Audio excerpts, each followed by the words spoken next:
Hey guys, welcome back to the channel. Friends, ఈరోజు నేను చేస్తున్నదేమో vegetable pulao. అది అందరికీ తెలిసిన రెసిపీనే కాబట్టి మనం రెసిపీ కాకుండా ఇంకేదైనా కబుర్లు చెప్పుకుందామని మీరు ఎలా రిప్లై ఇస్తారనుకుంటున్నారా? సో నేనైతే మాట్లాడతాను, మీరు హ్యాపీగా వినండి. ఏంటంటే ఇప్పుడు రీసెంట్గా మనకి నాగ చైతన్య సాయి పల్లవి మూవీ అయితే 7th రిలీజ్ అవుతుంది కదా, అంటే ఈరోజు. నేనైతే చాలా రోజుల నుంచి వెయిట్ చేస్తున్నా. నాకు ప్రభాస్ అంటే చాలా ఇష్టం. తన మూవీస్ ఏది రిలీజ్ అయినా, తను ఇచ్చిన ఇంటర్వ్యూస్ కానీ, ప్రోమోస్ ఏది కూడా వదలకుండా చూస్తాను.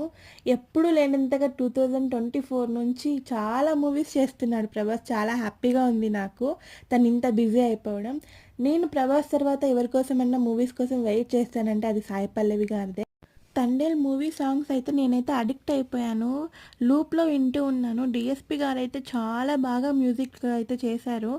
సో ఆ మ్యూజిక్ కోసమే మూవీకి వెళ్ళాలనుకుంటున్నా. మీకు ఎలా నచ్చిందో మ్యూజిక్ కమెంట్